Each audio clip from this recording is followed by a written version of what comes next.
Welcome back to Slothbox. I'm Lyndon Dixon, and today I'm joined by the babyface assassin, Paul Butler. Paul, how are you, mate?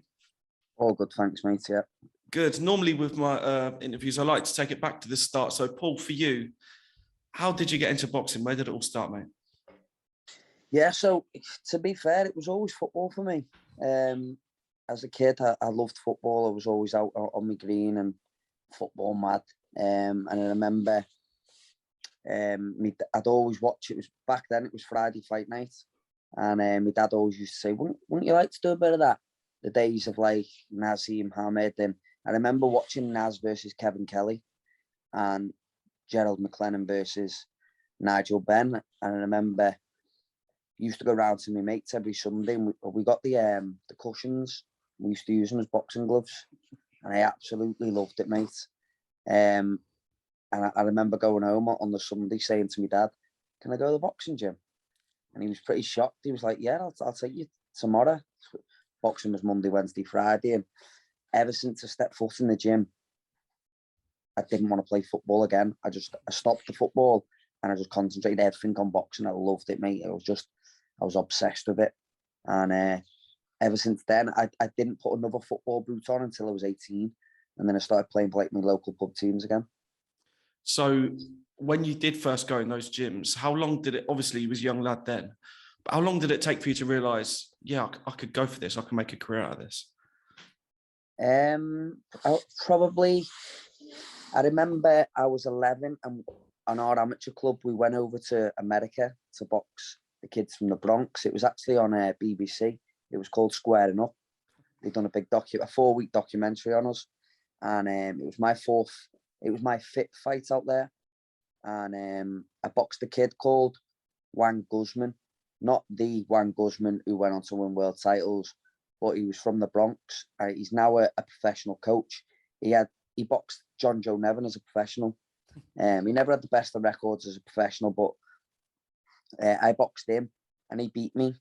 And I remember a fella called, I'll think of his name in a minute. Juan Laporte, he boxed Barry McGuigan for the world title. And I was crying my eyes out, mate. I was crying my eyes out after I'd lost. And he sat me down on a bench outside and he said, "Believe me, boy," he said, "in all the years I've been boxing, I've never seen eyes and I've never seen feet like that." He said, "You'll come back the garden as a world champion." And I was aged 11 then. And ever since he told me I'd become a world champion, I believed it. And that's what I always wanted to achieve after that. So I want to jump forward now. In your division, what did you think to Inoue versus Donaire? I think it was about a month ago now. Yeah, I thought he was brilliant, mate. He does exactly what everyone knows he does. He hurt him and he finished him. I was very surprised that he got rid of him in the fashion that he did so early. I thought Donaire might have been a little bit more cagey, but I thought he came out all guns blazing. I know we done an interview afterwards saying my plan was just to try and get behind the jab and ease my way into the fight, but it didn't look like that to me. It looked like he came out and tried to put it on him, and I think that was the downfall for him. But like I say, in no way he's a frightening puncher, and as soon as he hurts him, he goes out there and he finishes him in the second round in the fashion that he does. Why do you think Inoue decided to go that early? Because obviously he had the Clayton Rays on, which meant he was coming for business. Do you know what I mean? He was out there to do some damage. So what do you think made him finish it that early? Well, obviously he's landed a good shot, but there's got to be a method in the madness, because as you've seen, the video came out on online of him bandaging his hands and everyone saying he's stacking. Yeah. Which obviously once you start sweating, it goes like plaster and it goes a bit harder. And then he's wore rays, which I've never seen him wear rays before. I don't know whether anyone else has, but yeah. After the fight, I got an interview and I always said it'd be interesting to see how his hands were wrapped, if there was any footage of him when he boxed in Scotland against Rodriguez. Yeah. It'd be interesting to see if there is any footage of him getting his hands wrapped in Scotland, to see if he bandages them any difference, or the law's different over in the rules are different in Japan. We don't know. So, but like I say, there's got to be a method in the madness with the hand wrapping and the cleato raise. Obviously, you know, he's one of the pound for pound best, and normally those sort of fighters with that mentality, obviously they're going to look to unify, but that means he's going to have to come and try and take your belt. I just want to know, has there been any talks since he won between yourself and his camp to get that fight on? Yeah, we're in pretty advanced talks. Yeah? How's it going? Yeah, all talks are good. I've left it down to my team, to be fair. So there's been a few Zoom meetings gone on. There's been texts back and forth, emails back and forth. So I don't think we're a million miles away from getting it done this year. As he said in the interview afterwards, he wants to be undisputed by the end of the year, and then he'll go up to super bantam. So possibly we could be looking at November, December time for a unification. Well, undisputed. Yeah. Is there anything in the fight that says where it will be? Are you bothered to go to Japan in his backyard, or is that something, you know, that you look forward to? It doesn't bother me, Japan, to be fair, but listen, he's the one that wants it that bad. Listen, I want to box for all the belts, but he's the one coming out with the shouts, I want to be undisputed before the end of the year. So get over here if you want it. Get over here. Exactly. Yeah. Travelled to Scotland before, so it's not a big thing for him. So come over to here. We can either do it Liverpool, Manchester, London. But I don't mind. He's with Top Rank. I don't mind going to America either. So we can see what happens, and I'm sure that's exactly what's going on in negotiations at the moment on a place, a price. Basically, just joining all the dots together. We spoke about his power earlier, but being he is one of the best in the world. It's obvious. Like, you just look at his last fight, he is one of the best. And I just wondered, how do you go forward and think about how do you beat him? Because I've seen a few interviews with yourself and you've stated clearly you're a fan of him.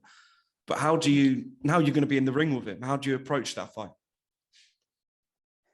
Do you know what? I've always sat down and watched him as a fan. I've never sat down and tried to pick holes in him. See if you can find any gaps. As everyone can see anyway, there's not many at all. But as I say, I've never really sat down and tried to find any gaps in him. But I'm sure over the coming months, weeks, we'll sit down and we'll do that. Obviously, the power's the big issue with him. But like I've said to everyone, power doesn't frighten me, mate. I've been stopped before. I've been dropped before. It doesn't hurt.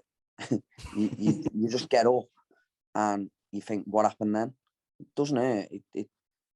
It's not like I'd rather get hit by a Inoue than have a needle than get me blood taken, because I'm frightened to death of needles. Yeah. But I'm not frightened. I'm not frightened of his power. It doesn't bother me. Power does not bother me.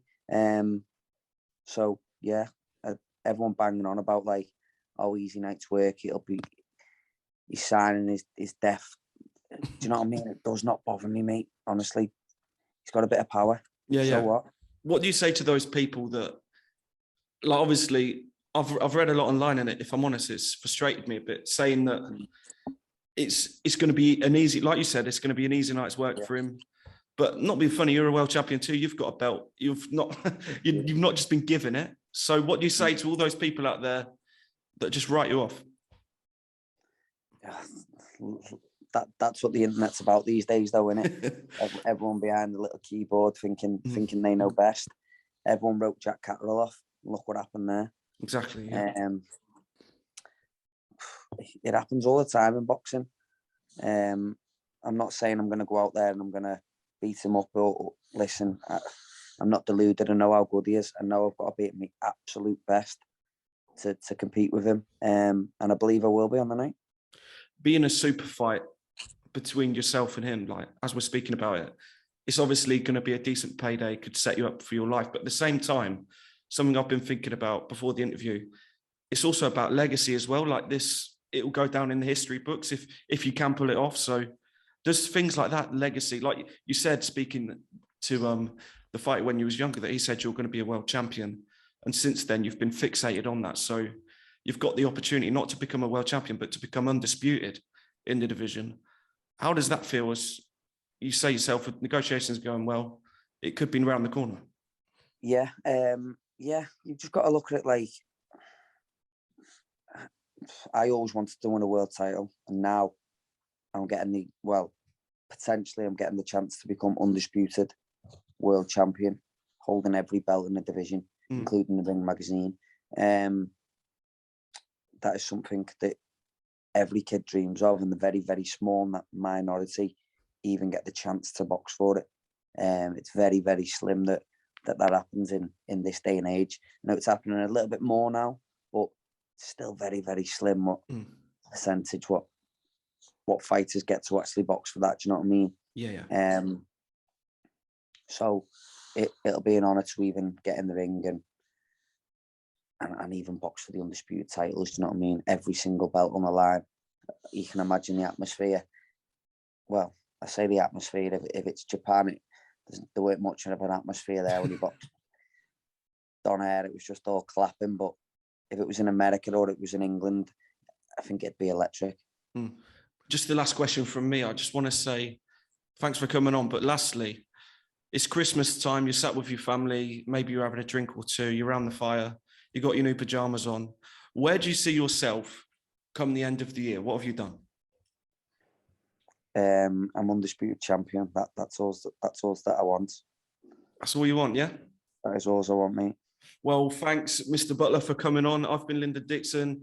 He's been Paul Butler, and cheers. See you next time. Thank you very much, mate.